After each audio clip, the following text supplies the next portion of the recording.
یہاں پر آج ایسے جمع ہیں جیسے مجھے لگ رہا ہے جمعہ کا دن ہے. اور اگر ہر دن اسی طرح سے اس مسجد میں رونق ہوتی ہے تو اللہ تعالیٰ اس کو شاد و آباد رکھے. اور آپ سب کو اللہ دین پر سنیت پر استقامت عطا فرمائے. میں ارادتاً نہیں سفر پر تھا اور ہمارے محب گرامی جناب مدثر خان صاحب پال گھر دکھانے کے لیے مجھے لے آئے. اور یہاں ان کی ایک زمین تھی جس میں مستقبل کے لیے امت مصطفیٰ کے لیے کچھ کرنے کا ان کا ارادہ تھا. اسی غرض سے میں چل کر کے آیا، ورنہ ہمارے لیے کوئی خاص دعوت کا اہتمام نہیں تھا. اور جہاں کہیں مجھے یہ لگتا ہے کہ امت مصطفیٰ کے مستقبل کے لیے کوئی ایک دن کا بھی رکھنے والا ہے تو میں چل کے جانے پر سعادت محسوس کرتا ہوں.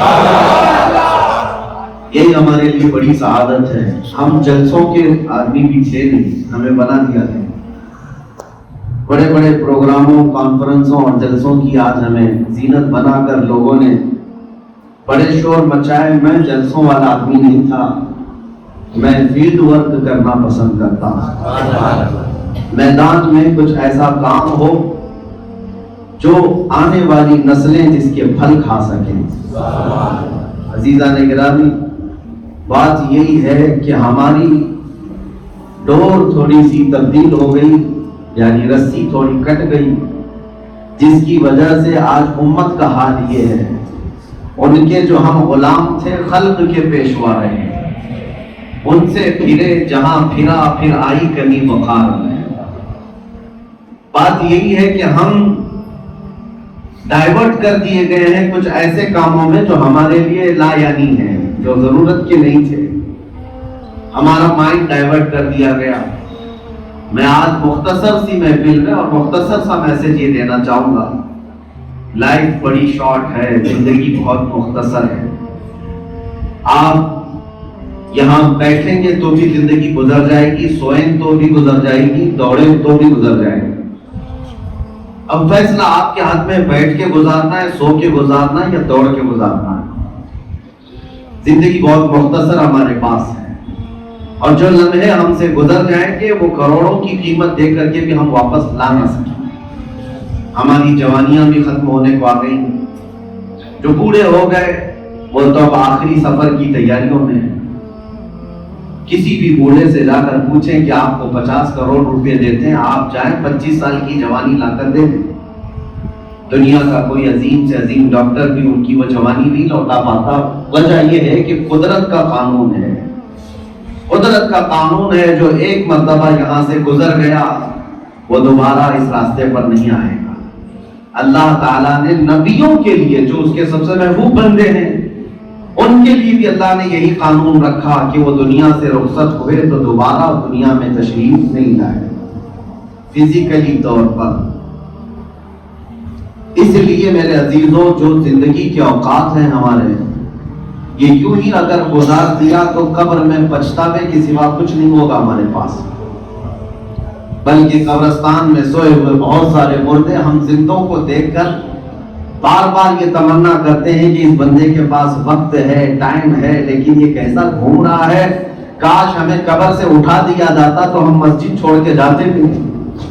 قبروں والی یہ تمنا کر رہے ہوتے ہیں کہ ہمیں ایک بار قبر سے اٹھ کر کے دنیا میں جانے کا موقع مل جائے تو ہم اپنے رب کو راضی کرنے پر لگ جائیں گے. اس بندے کے پاس تو وقت ہے، یہ گھوم رہا ہے، پھر رہا ہے.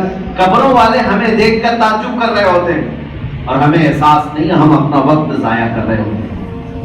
میرے عزیزوں، بات اس لیے میں نے چھیڑا ہے کہ ایک وقت وہ تھا، ایک دور تھا کہ جب امت کے مستقبل کے لیے منصوبے بنتے تھے اور پوری دنیا سفر کر کے ہمارے پاس آتی تھی. میں مصر میں 4 سال گزارا. وہاں پر ایک لائبریری ہے، اسکندریہ شہر ہے، اور پرانی لائبریری وہاں پر ہے. وہاں پر تقریباً 300-400 سال پہلے خط جو لکھے جاتے تھے وہ بھی محفوظ رکھے گئے.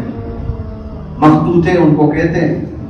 اسپین میں جب مسلمانوں کی حکومت تھی، جس کو اندلس کہا جاتا تھا پہلے، تو اٹلی کے، ڈنمارک کے، یورپ کی کئی کنٹریز کے علاقوں کے جو بادشاہ ہوتے تھے، بادشاہ اپنے بیٹوں کو اسپین علماء اسلام کے پاس پڑھنے کے لیے بھیجتے تھے.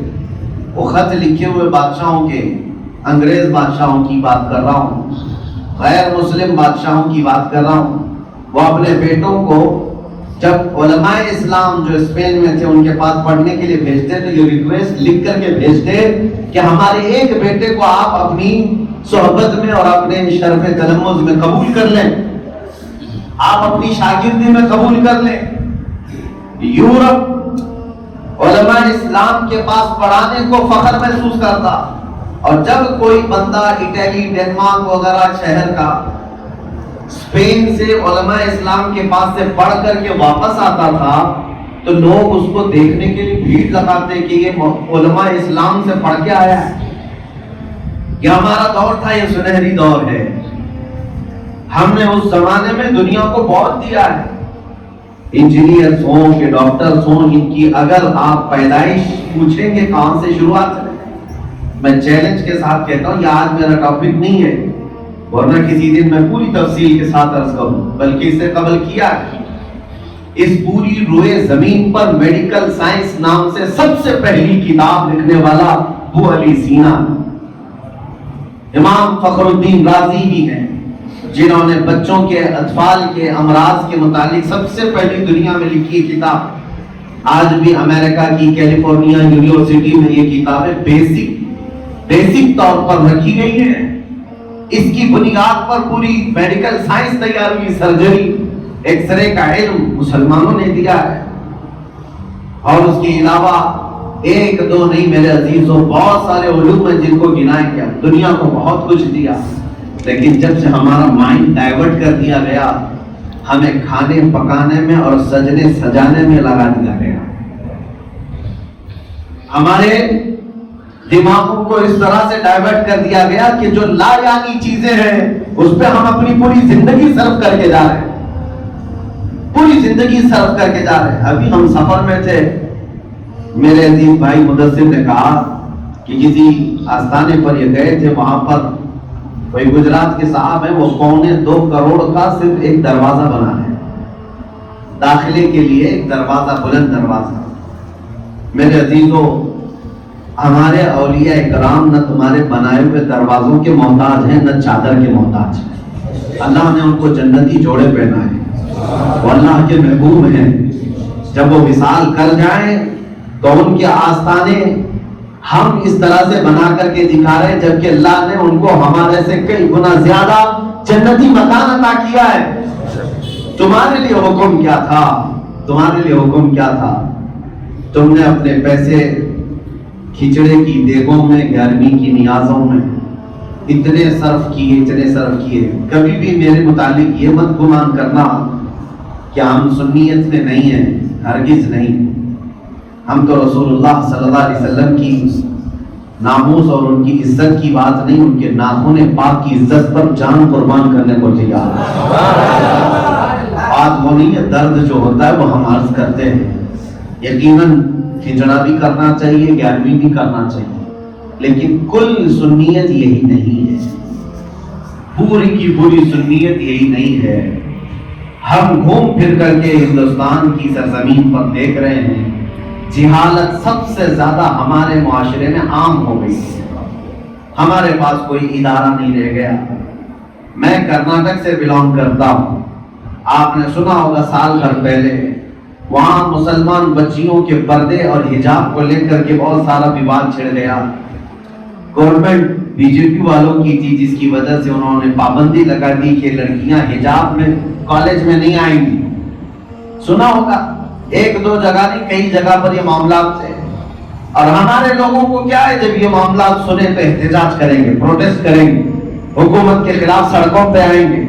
نادانوں کبھی یہ سوچا تو صحیح کہ وہ قانون لگا رہے ہیں، وجہ یہ ہے کہ ادارہ ان کا، مینجمنٹ ان کی، ٹیچرز ان کے، پڑھنے کے لیے اپنی بچیوں کو ان کے پاس بھیج رہے ہو. وہ اپنے قانون نہیں لگائیں گے تو کس کے قانون لگائیں گے؟ اس کا حل اور اس کا الٹرنیٹ تو یہ ہوتا، رکھو تمہارے ادارے تمہارے پاس، ہم اپنی بچیوں کے لیے اپنی چھت بنائیں گے. ہم اپنی بچیوں کی حفاظت اپنے گھر میں کریں گے، اپنی چھت میں کریں گے، دوسروں کی جھولی میں ڈال کر پھر ہم پروٹیسٹ کرتے ہیں۔ میرے عزیزوں، یہ چیزیں صرف اس لیے کہہ رہا ہوں کہ مائنڈ ڈائیورٹ کر کے ہمیں جن کاموں پر لگایا گیا ہے تھوڑا سا اس سے نکل کر کے آنے کی دیر ہے۔ کبھی ایسا ہوتا، میں آپ کو بتاؤں، یہاں تو چلے اجتماعی طور پر بہت ساری چیزوں میں خرچے ہو رہے ہیں، اجتماعی طور پر خرچے ہو رہے ہیں۔ علماء اسلام کا قائم کیا ہوا معاشرہ بغداد کا حال یہ تھا، بغداد کا حال یہ تھا، بغداد میں کوئی شادی نہ سڑکوں پر ہوتی، نہ اس طرح کے چمچماتے ہوئے رونق والی محفلوں میں ہوتی، مسجد میں شادی کر دی جاتی، بڑے سے بڑا مالدار، میں اس دور کی بات کر رہا ہوں، اور ان کے شادیوں کے خرچے نہیں کیے جاتے۔ وجہ کیا ہے؟ تاریخ میں بتایا جاتا ہے بغداد والے اس بات کا عزم کیے ہوئے تھے کہ دنیا بھر سے طلبہ پڑھنے کے لیے بغداد آتے تھے، وہ اپنے والدین ماں باپ سب کو چھوڑ کر کے آتے تھے۔ بغداد والے یہ کہتے ہیں کہ اگر ہم اپنی شادیاں دھوم دھام سے منائیں تو کہیں ان کے پڑھنے پڑھانے پر فرق نہ پڑ جائے، ہمارے اپنے خرچوں سے طالب علموں کا ذہن مایوس ادھر سے پھر نہ جائے۔ انہوں نے اپنے خواہشات کو ختم کر دیا تھا، کوئی گھر کو بہت زیادہ سجاتا نہیں تھا یہ سوچ کر کے کہ میں اپنے گھر جتنے دن رہنے والا ہوں ویسے کسی بھی بستر پر سو سکتا ہوں، اس سے بہتر ہے کہ میں اپنے گھر کو سجانے سے اس ادارے کو سجاؤں جہاں سے امت مصطفیٰ کی حفاظت ہو سکتی ہے۔ ہمیں آج میں دکھ کے ساتھ یہ بھی کہتا ہوں، جو مسلمان فخر کرتے ہوں گے تاج محل پر، قطب مینار پر، لال قلعے پر کہ مسلمانوں نے ہندوستان کو دیا، مسلمان بادشاہوں نے بنایا، ہم اس پر فخر نہیں کرتے۔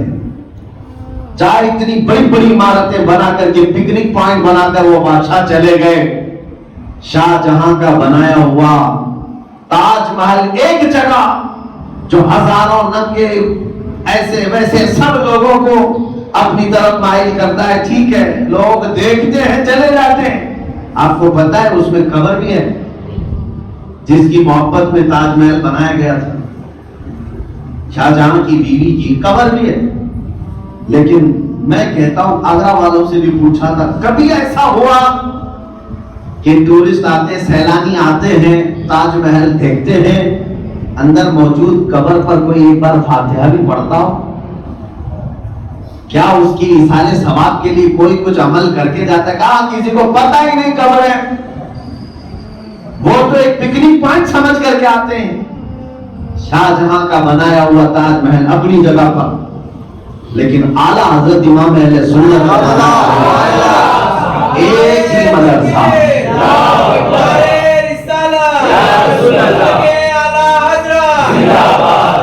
مدرسہ، ایک مدرسہ جا کر دیکھیں، بریلی شریف کا ہو یا مبارک پور اعظم گڑھ جامعہ اشرفیہ جا کر دیکھیں، جہاں بیک وقت 3000 لوگ عالم بن رہے ہوتے ہیں، ہر سال وہاں 100 سے زیادہ حافظ دستار پہن کر باہر نکلتے ہیں، کتنے مفتی وہاں سے بالغ ہوتے ہیں، کتنے عالم نکلتے ہیں، ہر سال ہم وہی کی پیداوار ہیں۔ ہندوستان بھر میں جس بھی عالم کو پکڑو اس کا کوئی نہ کوئی واسطہ ان مدرسوں سے ہوگا۔ انہوں نے اپنے دور میں ایک ایسی یونیورسٹی بنا دی، علمی دینی دانشگاہ ایسی بنا دی کہ ہر سال پروڈکٹ تیار ہو رہا ہے، اور مسلمانوں کے دین اور ایمان کی حفاظت کرنے والے سپاہی تیار ہو کر آ رہے ہیں۔ قطب مینار نے کتنے سپاہی پیدا کیے، لال قلعے سے کتنے علماء پیدا ہوئے، تاج محل سے کون سے مفتی پیدا ہوئے۔ اس لیے میں آپ سے کہتا ہوں اپنی زندگی میں موجود وقت کو لا یعنی چیزوں میں خرچ کرنے کی بجائے ایسا لائے عمل تیار کرو کہ آنے والی نسلیں تمہیں یاد بھی رکھیں اور اس کا پھل بھی کھاتی رہیں، یاد بھی رکھیں۔ یقیناً آپ تمامی حضرات اس مسجد کی تاریخ تو ہمیں نہیں معلوم، جتنی سال بھی پرانی ہوگی، ہو سکتا ہے آپ کے آبا و اجداد کے زمانے میں، لیکن ان سب کے پاس ایک چانس تھا، موقع تھا، پیسے تھے، مال تھا، تو اپنے گھر بھی بڑے بڑے بنا لیتے، اپنے گھر بڑے بڑے بنا لیتے اور اس طرف کوئی دیکھتا ہی نہیں. تو ان کے گھر بن تو جاتے لیکن بس ان کی موت کے بعد ان کے بچوں کی لڑائی کے لیے ہی وہ گھر رہ جاتے. لیکن اپنے زندگی میں اگر کچھ لوگوں نے مل کر اللہ کے اس گھر کو بنایا تو آج ہم کیا قیامت تک آنے والی پیشانیاں یہاں سجدہ کرتی رہیں گی. اور جو سجدہ کرتا رہے گا اس کے سجدے کا ثواب بھی اللہ تعالیٰ ان بنانے والوں کی قبروں تک پہنچاتا رہے گا. یہ ہے مستقبل کا سوچنا, فیوچر پلاننگ. اس لیے اپنے پاس اگر کوئی چیز ہے تو میرے عزیزو, وقت کم ہے ہماری زندگی میں, انویسٹ ایسا کرو کہ بعد میں آنے والی نسلیں ہمارا پھل کھا سکیں. ورنہ ایک مشہور شاعر نے کہا تھا کہ زندگی اس کی ہے جس کا, موت اس کی ہے جس کا زمانہ کرے افسوس. موت اس کی جس کا زمانہ کرے افسوس. یوں تو جہاں آئے ہیں سبھی مرنے کے لیے, سبھی تو مرنے کے لیے آئے ہیں, لیکن جانے والا اس حال میں جائے کہ وہ سارے لوگوں میں اپنی نشانی چھوڑ کر کے جائے. میرے مرشد اقرار حضور تاج الشریعہ رحمۃ اللہ تعالیٰ ایک شعر کی تشریح فرماتے اور ارشاد فرماتے. فارسی کا ایک شعر ہے, تمہیں پتا ہے کہ یادداری کے وقت زادن تو ہما خندہ بودند و تو گریاں. بہت غور سے سننا اس کو, ہماری پوری زندگی ہے اس میں. شاعر نے کہا ہے تمہیں پتا ہے جب تم پیدا ہوئے تھے تو روتے ہوئے آئے تھے. بچہ چلاتا ہی آتا ہے, روتا ہوا آتا ہے. یادداری کے وقت زادن ہے تو ہما خندہ بودند تو گریاں. تو پیدا ہوا تھا تو تجھے یاد ہے روتا ہوا تو آیا تھا, لیکن تیرے آس پاس جتنے تھے سب مسکرا رہے تھے. کیوں؟ بچے کی پیدائش ہے, ماں بھی دردوں کے باوجود بھی ہنس رہی ہے, بیٹا ہو گیا ہے. بیٹی ہو کہ بیٹا ہو, بچہ ہونے پر سب خوشیاں منا رہے, باپ بھی, ماں بھی, دادا بھی, دادی بھی, نانا نانی, سب خوشیاں منا رہے, سب ہنس رہے تھے. لیکن تم کس حال میں آئے تھے؟ روتے ہوئے آئے تھے, دنیا میں روتے ہوئے آئے تھے. شاعر یہ کہتا ہے آنچ چنا زی کہ وقت مندھنے تو ہما گریاں بودند و تو خندان. اے نوجوان, اب زندگی ایسی گزار کر کے جا کہ جب تیرے جانے کا وقت ہو سب تیرے جانے کے غم میں رو رہے ہو اور تو ہنستا ہوا. لیکن یہ آسان نہیں ہے, آسان نہیں ہے. کوئی روتا ہوا آیا ہے اور ہنستا ہوا جائے, یہ آسان نہیں. نہ ہی تمہارے ہاتھ میں اختیار ہے مرنے کے وقت ہنسنا مسکرانا, یہ کسی کے کنٹرول میں بھی نہیں. موت آتی ہے تو اس نے دردناک انداز میں کہ اس کو ایکسپلین بھی نہیں کیا جا سکتا, بتایا نہیں جا سکتا. بزرگوں نے فرمایا سکرات کا وقت ایسا ہوتا ہے کہ مکھی بھی اگر جسم پر بیٹھے تو اسے لگتا ہے پہاڑ بیٹھا ہے. ایک قطرہ پانی کا اسے ایک ندی کے برابر لگتا ہے. شدت پیاس, حلق میں کانٹے, اور اس وقت کی تکلیف کو بیان نہیں کر سکتا. ہنسنا تو دور کی بات, کون مسکرائے گا اسی دردوں میں. روح نکلنے کے وقت بہت سارے لوگوں کو آپ نے دیکھا بھی ہوگا, اور جا کر دیکھنا کتنوں کی تو روح نکلنے سے پہلے پیشاب بھی نکلتا ہے, پخانہ بھی نکل جاتا ہے, چہرے پیلے پڑ جاتے ہیں, نیلے پڑ جاتے ہیں. ہنسنا تو بڑی بات ہے, مسکراتا ہوا جانا. لیکن کچھ خوش نصیب ہیں جو مسکراتے ہوئے دنیا سے جاتے ہیں. یہ کون لوگ ہیں, یہ کون لوگ ہیں جو دنیا سے مسکراتے ہوئے جاتے ہیں؟ اللہ تعالیٰ ہمیں اس جماعت میں بنا ہے جو دنیا سے مسکراتے ہوئے جائیں. وہ کون لوگ ہیں؟ میں مثال کے ذریعے سے آپ کو بتاتا ہوں. آپ شیرگاؤں کے رہنے والے, پال گھر کے رہنے والے, آپ میں سے کوئی یہاں سے گیا دلی جا رہا تھا پڑھنے کے لیے, کمانے کے لیے, سمجھ لو دبئی جا رہا تھا. سارا شیرگاؤں اس کو چھوڑنے کے لیے آیا, دبئی کمانے کے لیے جا رہا ہے, کمانے کے لیے جا رہا ہے. آپ اکیلے نکلے تھے سفر پر, دبئی چلے گئے. لیکن آپ جب جا رہے ہیں, دبئی بہت بڑا شہر ہے, انٹرنیشنل سٹی ہے, چکا چوند روشنی ہے, سب ہے, وہ سب بڑی جگہ ہے. اس کے باوجود تم اپنے گاؤں سے جا رہے تھے تو روتے ہوئے جا رہے تھے. کیوں؟ اپنوں کو چھوڑ کر جا رہا ہے, رشتہ داروں کو چھوڑ کر جا رہا ہے. یہ غم تھا اپنوں کے چھوٹنے کا. دبئی آپ نے نہیں دیکھا, جانے کی خوشی نہیں ہے, لیکن اپنوں کے چھوٹنے کی خوشی, اپنوں کے چھوٹنے کا غم ہے. یہی کہا ہے بزرگوں نے, بچہ دنیا میں روتا ہوا اس لیے آتا ہے کہ ہماری روح پہلے جنت میں ہوا کرتی. اور جنت سے جب وہ روح نکل کر کے دنیا میں آ رہی ہوتی ہے تو جنت کے نظارے، وہاں کی نعمتیں اور ملائے اعلیٰ کا قرب، یہ سب چھوٹ جاتا ہے. اسی لیے بچہ روتے ہوئے دنیا میں آتا ہے، اپنا وطن چھوڑ کر کے آیا ہے. اب دبئی جانے والا سنو، اپنا گاؤں چھوڑ کر کمانے کے لیے گیا تھا، 5 سال کے لیے گیا، 10 سال کے لیے گیا. اب تمہاری حالت یہ ہے کہ وہاں جانے کے بعد 2 صورتیں ہو سکتی ہیں، یا تو بہت اچھے بن گئے ہوں گے یا تو بہت بگڑ گئے ہوں گے. دونوں صورتیں ہو سکتی ہیں. دبئی جا کر کے وہاں کی رنگینیوں نے تم پر غلبہ کر دیا تو بہت برے بن جاؤ گے، ڈاکہ زنی بھی کرنے لگے، عیاشی بھی کرنے لگے، شراب بھی پینے لگے، اور تمہاری خبریں چھپ گئی کہ یہاں آ کر کے بندہ چور بن گیا. اور پھر شیر گاؤں میں بھی خبر پھیل گئی، یہ 5 سال پہلے جو گیا تھا کمانے کے لیے، وہ چوری ڈکیتی میں لگ گیا، شراب کے اڈوں پر اور وہاں کے زنا کے کلبوں پر جانے لگ گیا ہے. سب کو خبر ہو گئی. اب میں آپ سے پوچھتا ہوں، پھر ایک دن اچانک آپ سے کہا جائے 5 سال کے بعد واپس شیر گاؤں جانا ہے تمہیں، چلو، تو تمہاری حالت یہ ہوگی، کیسے جاؤں گا؟ میری خبریں تو میرے گاؤں میں پہنچ چکی ہیں، سب جگہ لوگوں کو معلوم ہے میں چور ہوں، سب جگہ پتہ ہے کہ میں شرابی ہوں، کیسے جاؤں؟ آپ اپنے ہی وطن آنے سے ڈرنے لگ جائیں گے. اگر وہاں جا کر بگڑے تھے تو وطن آنے کو پسند بھی نہیں کرتے، ٹالتے رہے، ابھی نہیں جانا ہے، ابھی نہیں جانا ہے، ٹالتے رہ جاؤ گے، نہیں جانا ہے، کس منہ سے جاؤں گا؟ میرے عزیزو، یہی کیفیت دنیا میں آئے ہوئے اس بچے کی ہے کہ جو جنت چھوڑ کر آیا تھا، اللہ کی قرب کو چھوڑ کر یہاں آیا تھا، لیکن دنیا میں آ کر بگڑ گیا، اتنا بگڑ گیا کہ اب مرنا نہیں چاہتا، واپس جانا نہیں چاہتا، نہیں مرنا چاہتا. کیوں؟ اس لیے کہ ڈر ہے کس منہ سے جاؤں گا فرشتوں کے پاس، میرے گناہوں کا تو نکارہ بج گیا ہوگا، میری برائیوں کا تو چرچا ہو گیا ہوگا، میں کیسے جاؤں گا وہاں پر؟ تو اس لیے موت سے بھاگتا ہے، ڈرتا ہے. اور پھر مرنا ہے ہی جب زبردستی روح نکال لی جاتی ہے، تب پھر چہرہ کھلا کہاں رہے گا، مرجھایا ہوا ہوگا. ڈر کے مارے چہرہ کالا پیلا نیلا ہو جاتا ہے اور اپنے جسم سے ساری نجاستیں بھی نکل جاتی، خوف کی وجہ سے، ڈر کی وجہ سے. کیسے جاؤں گا، کیسے جاؤں گا؟ یہ وہ لوگ ہیں جو ڈرے ہوئے ہیں، جنہوں نے زندگی کو مقصد کو نہیں سمجھا اور عیاشی میں ڈال دیا. اور ایک بندہ وہ ہے جو گیا تو تھا دبئی، لیکن اس پر وہاں کی رنگینیوں نے کچھ نہیں اثر کیا، وہاں کی چکا چوند زینتوں نے اس کو کچھ نہیں اثر کیا.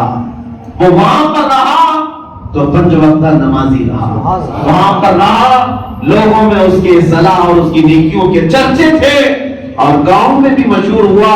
5 سال کے لیے کمانے کے لیے آیا تھا بندہ، لیکن اس نے اپنے اخلاق کی چھاپ یہاں کے لوگوں پر بھی ڈال دیا.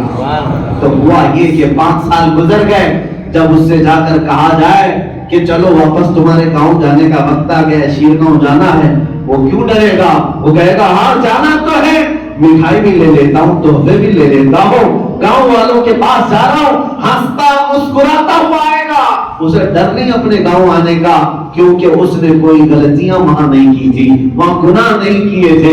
اسی طرح میرے عزیزوں، وہ کون لوگ ہیں جو دنیا سے مسکراتے ہوئے جاتے ہیں؟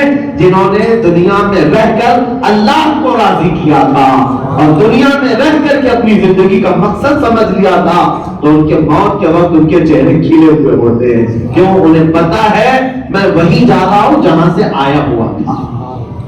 اس لیے اپنی شارٹ زندگی میں سوچو کہ ان قریب ہماری موت آنے والی.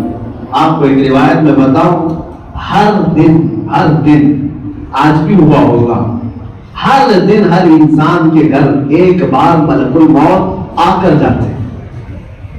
ہم سب کے گھر آج بھی آ کے گئے ہوں گے. ہر دن ملک الموت دیکھ کر کے جاتے ہیں، تمہارا وقت گن رہے ہوتے ہیں. اور جس دن روح نکالنی ہوتی ہے اس دن 3 بار آتے ہیں، 3 بار آتے ہیں. وقت میں ذرا برابر بھی نہ تاخیر ہوگی نہ جلدی ہوگی. لِكُلِّ أُمَّةٍ أَجَلٌ، اذا جاء اجلهم لا يستأخرون ساعة ولا يستقدمون. قرآن کہتا ہے ہر ایک کے لیے ہم نے متعین وقت بنایا ہے. جب وہ وقت آتا ہے تو نہ آگے ہوگا نہ پیچھے ہوگا, اسی وقت اس کو روح نکال لی جائے گی. ہمارا وقت پتہ نہیں کہاں ہے, کس دن ہماری زندگی کی شام ہو جائے, کب ہمیں ہمیشہ کے لیے سو جانا ہے پتہ نہیں. اور ہمیں وہ سفر کا اندازہ بھی نہیں جس سفر میں ہمیں تنہا رہنا ہے. ہم نے اپنے گھر بڑے بڑے محلات کے طور پر بنا لیے, اپنے ہاتھوں سے جن کو قبرستان میں ہم دبا کر کے آتے ہیں, کبھی اپنا بھی گھر دیکھ کر کے آنا اس قبر میں. ہم تو آج اپنے پلنگ پر سوتے ہیں, کسی کا ہاتھ ٹچ ہو جائے تو نیند خراب ہو. 6x6 کا بیڈ بھی ہمارے لیے کافی نہیں ہوتا. لیکن میرے عزیزوں, ہم اپنے مردوں کے لیے تو بہت چھوٹی سی قبر کھودتے ہیں جہاں تو کروٹ بھی نہیں لے سکتا. کروٹ کیا لے, اس کو تو دیوار سے چپکا کر کے تو سر لگا دیتے ہیں. اور یہ مت سمجھنا کہ مردہ ہے اب کچھ نہیں. تمہاری قبروں کو بند کرتے ہی ان کے اندر احساس پیدا کر دیا جاتا ہے. مردہ ہر چیز کو محسوس کرتا ہے. آپ کو پتا ہے حضور نے فرمایا حدیث میں, مردہ ہر چیز کو دیکھتا ہے, یہاں تک کہ تمہارے چپلوں کی آواز بھی سنتا ہے. تمہاری باتیں تو چھوڑو, چپلوں کی آواز تک اسے سنائی دیتی ہے. اور محسوس کرنے کی بات, زیادہ گرم پانی بھی نہ نہلاؤ, زیادہ ٹھنڈا پانی بھی نہ نہلاؤ, اس لیے کہ جس طرح تم پر پانی اثر کرتا ہے ویسی مردے کو بھی اثر کرتا ہے. میں یہ کہنا چاہ رہا ہوں کہ وہ زندگی, وہ لائف ہم نے دیکھا نہیں. ایک بڑے لمبے سفر پر جانا ہے اور اس تنہا وادی میں ہمیں پتہ نہیں کتنے برس سونا ہے. ہمارے لیے کوئی چیز اگر باقی رہے گی اس قبر میں آنے کے لیے تو آج کا انویسٹمنٹ ہے. آج کا انویسٹمنٹ, آج جو کر لو گے وہاں سکون سے سو پاؤ, ورنہ یہ گیا وقت ہاتھ آتا نہیں, سدا دور دورہ دکھاتا نہیں. میرے عزیزوں, شاعر نے کہا ہے کہ اٹھو وہ گر نہ حشر نہ ہوگا پھر کبھی, دوڑو کہ زمانہ چال اپنی چل گیا. اور امام اہل سنت فاضل بریلوی کیا کہتے ہیں, آج لے ان کی بنا, آج مدد مانگ ان سے, کل نہ مانیں گے قیامت میں اگر مان گیا. وہاں سب مانیں گے حضور کو دیکھ کر, لیکن اس وقت تمہاری نہیں مانی جائے گی. آج ہمارے پاس جو وقت ہے اس کو ان کاموں میں استعمال کریں کہ بیٹھ کر کے اصلاح امت کا خیال کریں. میرے آقا کا فرمان ہے, من لم یہتم بامرنا فلیس منا. آپ سب کے لیے کہہ رہا ہوں, یہ حدیث سنو. حضور فرماتے ہیں جو اس حال میں صبح کیا کہ میری امت کے بارے میں نہیں سوچا, حضور فرماتے ہیں وہ میرے امت میں سے ہی نہیں ہے, وہ ہم میں سے نہیں ہے جو امت کے متعلق سوچتا نہیں ہے. ہماری کتنی صبح, کتنے دن ایسے ہو گئے, ہم تو سیلفش ہو گئے. آج ہمیں دوسروں کے درد کا احساس بھی نہیں ہوتا. کوئی مر رہا ہے, کوئی کٹ رہا ہے, کوئی پٹ رہا ہے, ہم تو اپنی دعوتوں میں لگے ہوئے ہیں, ہم اپنی عیاشیوں میں لگے ہوئے ہیں. ہمارے نوجوانوں کو جب ہم دیکھتے ہیں یہ مجرے کرتے ہوئے ٹک ٹاک پر اور یہ عیاشیوں میں رات رات بھر نکالتے ہیں تو درد ہوتا ہے. اے نوجوان, تیری ماں کا اگر انتقال ہوتا تو کیا تو اسی طرح ناچ رہا ہوتا؟ تیرے گھر میں جنازہ رکھا ہوتا تو کیا تو اسی طرح سے نکڑ پر بیٹھ کر کے وقت ضائع کر رہا ہوتا؟ نہیں کر رہا ہوتا. تو پھر اندازہ کر, آج فلسطین کی بچیاں جو چیختی ہیں, ملک شام کے گھر جو جلتے ہیں, اس کا دھواں کیا تمہیں بے قرار نہیں کرتا؟ عراق کی سرزمین پر میں نے دیکھا ہر سال 11ویں میں ہم جاتے ہیں, 11ویں ہم وہاں جا کر کرتے ہیں, لیکن ہم اپنے کھانے کے لیے نہیں کرتے. میں نے اکثر جتنے میرے ساتھ آئے سب کا مائنڈ ڈائیورٹ کر رکھا ہے کہ کھاتے وہی لوگ ہیں جو پہلے سے پیٹ بھرے ہوئے لوگ ہیں, پہلے سے پیٹ بھرے ہوئے, پھر بکرے کاٹ رہے ہو, کھا رہے ہو. ہم نے بکرے کاٹے تھے, ان ریفیوجی کیمپ میں گئے تھے جہاں پر جنگوں میں جن کے باپ مر گئے ہیں, جن کی مائیں مر گئی ہیں, چھوٹے چھوٹے بچوں کا کوئی پرسان حال نہیں, جھوپڑیوں میں موجود ہے, یا کچھ عورتیں ہیں بیوہ جو بچوں کو پال رہی ہیں. قسم خدا کی اس مسجد میں کھڑے ہو کر عرض کر رہا ہوں میرے عزیزوں, ہم نے ایک مرتبہ گوشت کے ٹکڑے لے جا کر کے تقسیم کرنے کا ارادہ کیا تھا. میرے ساتھ 6-7 لوگ تھے.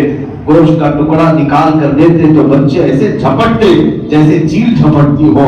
وہ گوشت لینے کے لیے ہمارے کپڑے پھاڑ دیے بچوں نے, اور لے کر کے ایک ٹکڑا آنکھوں سے لگاتے تھے, دوڑ کر جاتے جھوپڑی میں اپنی ماں سے کہتے, اماں گوشت آ گیا ہے, گوشت آ گیا ہے.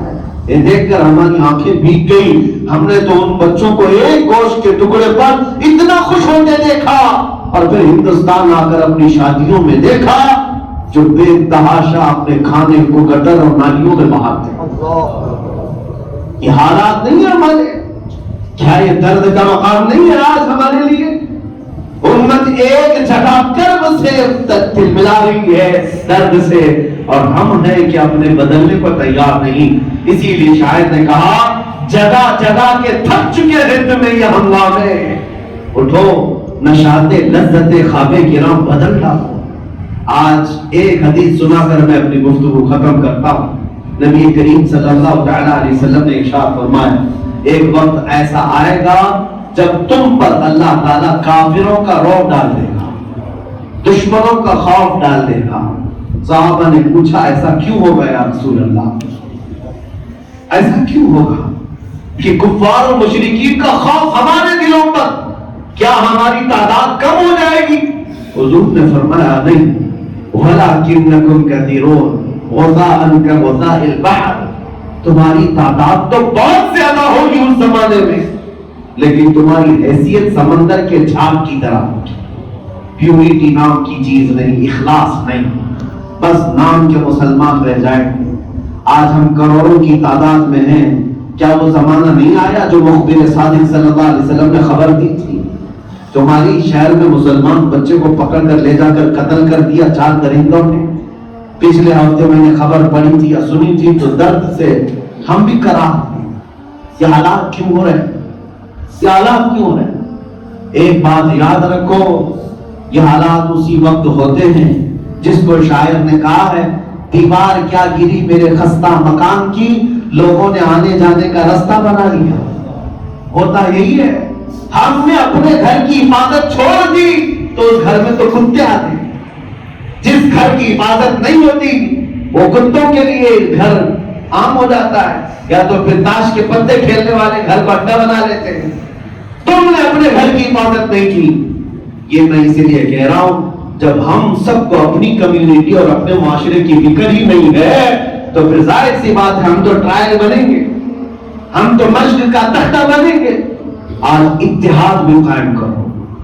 ہر علاقے میں جاتا ہوں جہاں مسلمانوں کی کثرت ہے، دیکھتے ہیں 70 جماعتیں لڑ رہی ہوتی، ایک دوسرے سے دست بگریبان ہیں.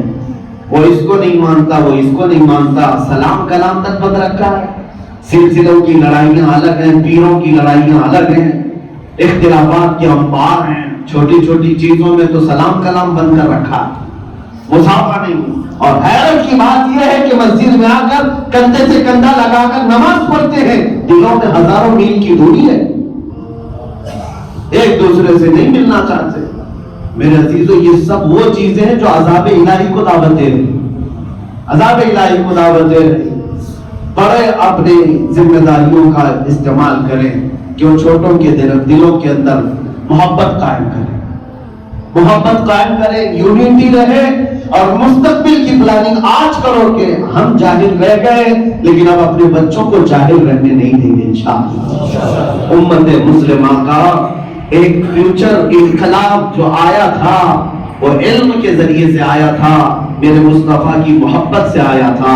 وہ دوبارہ آئے گا انقلاب 2 چیزوں کے ذریعے سے. آپ اپنے بچے کو عالم بنائیں اور عاشق رسول بنائیں.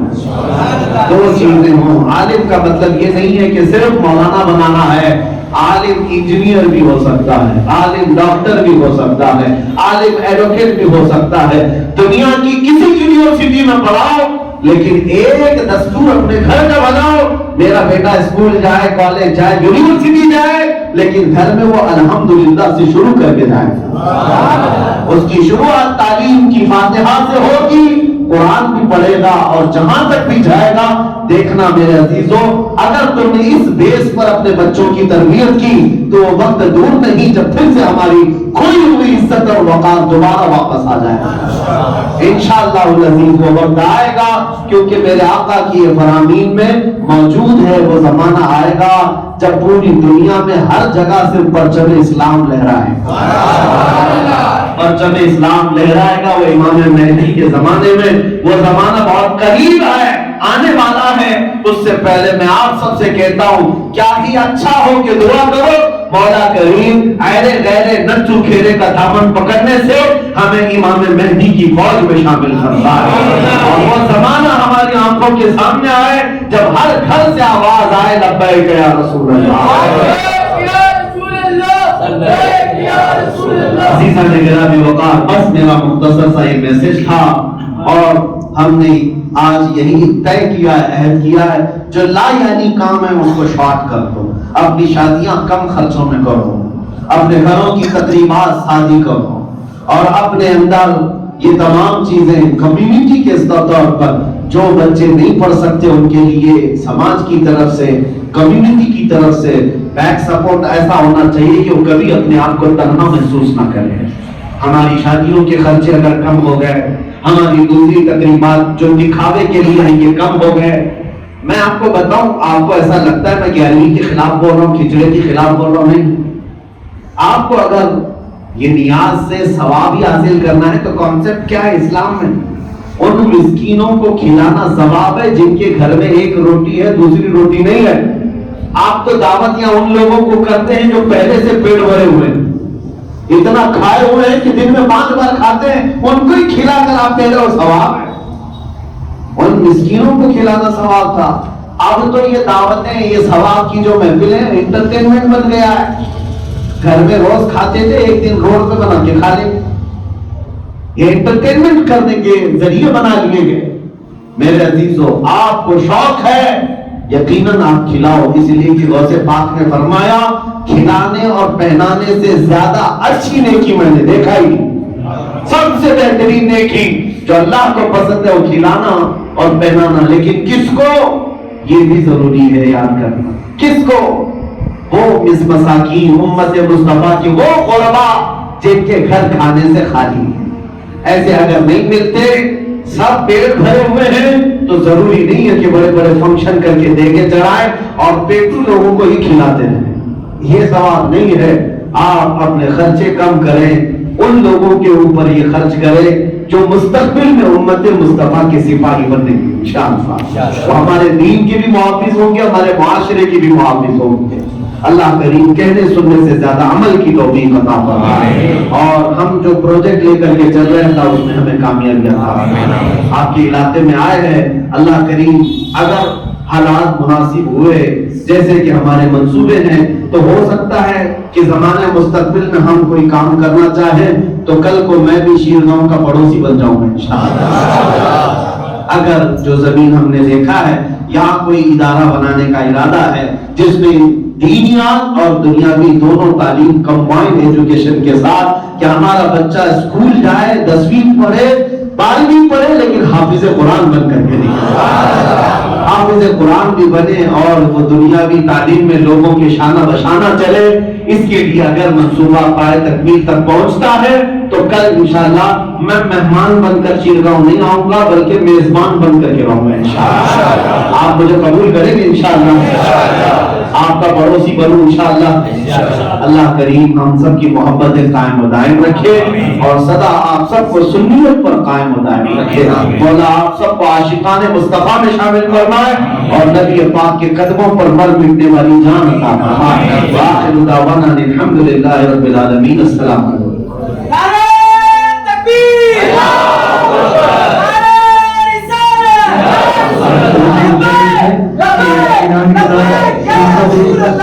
حضرت سے مظفر نہ اطمینان کے ساتھ آگے بڑھے، نہ ابھی کرتے ہوگی، اس کے بعد انشاءاللہ